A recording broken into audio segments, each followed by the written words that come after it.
सिया राम। बहनों, आज हम वट सावित्री व्रत की कथा सुना रहे हैं। यह व्रत भारतीय महिलाएं जो उत्तर भारतीय होती हैं वे पूर्णिमा, ज्येष्ठ मास की पूर्णिमा के दिन तथा दक्षिण भारतीय महिलाएं इस व्रत को ज्येष्ठ मास की अमावस्या के दिन करती हैं। दोनों ही दिन समान रूप से पूजा की जाती है एवं उसका फल भी समान रूप से ही प्राप्त होता है। व्रत का विधान इस प्रकार है कि महिलाएं वड़ के नीचे जाकर, वट वृक्ष के नीचे जाकर जल, रोली, मूली, चावल, जनेऊ, अक्षत और सौभाग्य की प्रार्थना के लिए सिंदूर, कुमकुम, चूड़ियाँ, बिछियाँ, वस्त्र आदि ले जाएं एवं वट वृक्ष की कच्चे सूत से 7 बार परिक्रमा करें एवं प्रभु से प्रार्थना करते हुए उसके 7 परिक्रमाएं करें। उसके बाद कथा सुने। कथा इस प्रकार है। एक समय अश्वती नाम के राजा थे। उनकी कोई संतान नहीं थी। संतान प्राप्ति के लिए उन्होंने अनेकों यज्ञ आदि किए, जिसके फलस्वरूप उन्हें एक सुंदर कन्या प्राप्त हुई। समयानुसार कन्या बड़ी हो गई तो राजा को उनके विवाह की चिंता होने लगी और उन्हें कोई उनके योग्य वर नहीं मिल रहा था। इसीलिए राजा ने उनसे कहा कि वे अपने योग्य वर ढूंढ सकती हैं। एक समय वे वन में भ्रमण करती हुई जंगल में पहुंच गई। वहां उन्हें सत्यवान दिखे।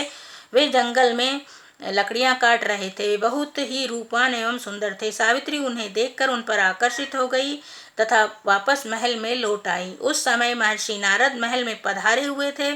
सावित्री ने सारा वृत्तांत आकर अपने पिता को सुनाया। यह सुनकर नारद जी बोले कि सावित्री से बहुत बड़ी भूल हो गई है।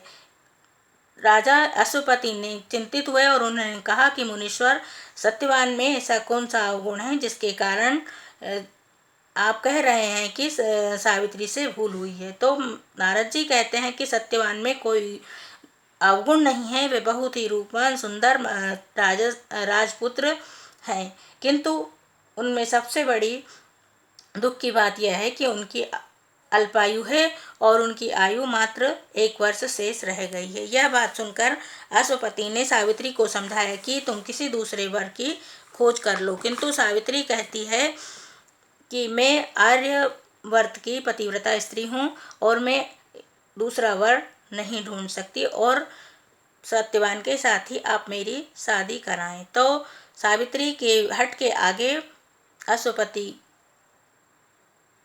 सत्यवान के साथ सावित्री का विवाह करा देते हैं। सावित्री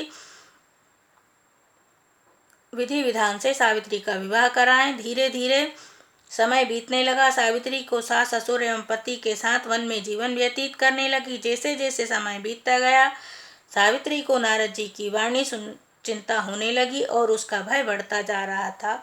जब उसके पति की आयु मात्र 4 दिन शेष रह गई तो सावित्री का अन्न जल छूट गया और उसने व्रत प्रारंभ कर दिया। अंततः वह दिन आया जिस दिन सत्यवान की मृत्यु निश्चित थी। उस दिन भी वह लकड़ियां लेने जंगल जाने लगा तो सावित्री बोली कि हे नाथ, मैं भी आपके साथ लकड़ियां लेने वन चलूंगी। सत्यवान के बहुत मना करने पर भी सावित्री ने अपने सास ससुर से आज्ञा ली और उनके साथ चल दी।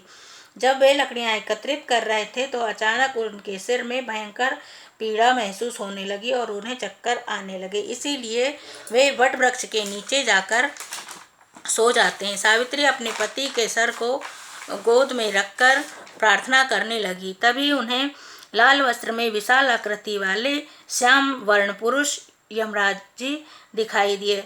यमराज सावित्री से बोले कि तुम्हारे पति की आयु पूर्ण हो गई है, इसलिए मैं इन्हें ले जा रहा हूँ। सावित्री बोली, महाराज, अन्य प्राणियों को लेने के लिए तो आपके दूत आते हैं, किंतु मेरे पति के प्राणों को लेने आप स्वयं क्यों आए हो?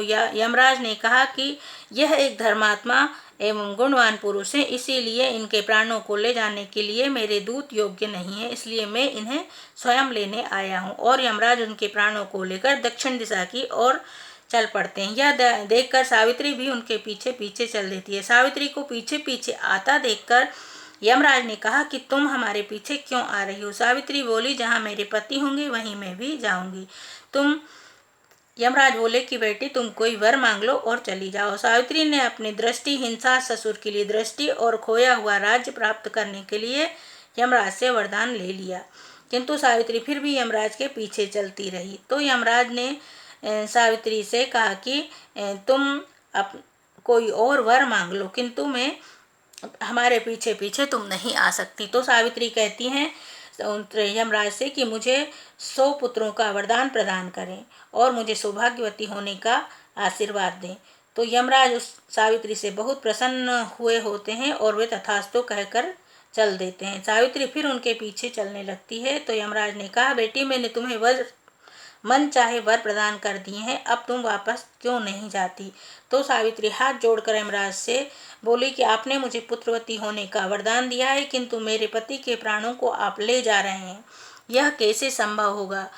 यमराज सावित्री की बात सुनकर उनके पतिव्रत धर्म से बहुत ही प्रसन्न हुए और उन्होंने सत्यवान को दीर्घायु होने का आशीर्वाद दिया और उन्हें पुनः जीवन प्रदान किया। सावित्री को शुभ सौभाग्य प्रदान कर वे चले जाते हैं और सावित्री इस तरह से उसका बट वृक्ष के नीचे अपने पति को लेकर बैठी हुई थी। इसीलिए इस व्रत का विधान बट सावित्री नाम पड़ा और बट की पूजा करने का महत्व इसीलिए है क्योंकि सावित्री उस दिन बट वृक्ष के नीचे ही अपने पति के साथ छाया में बैठी हुई थी। सभी बहनों को जिस तरह सावित्री को सुख सौभाग्य प्राप्त हुआ, सभी को प्राप्त हो इसी मंगल कामना के साथ। जो आप सिंदूर चूड़ियाँ आदि ले गए थे, वह किसी सौभाग्यवती स्त्री के कुमकुम लगाकर दान कर दें एवं उनके पैर छूकर दीर्घायु होने के लिए अपने बड़ों के चरण स्पर्श करें और उनसे आशीर्वाद प्राप्त करें। जय सिया राम, जय जय।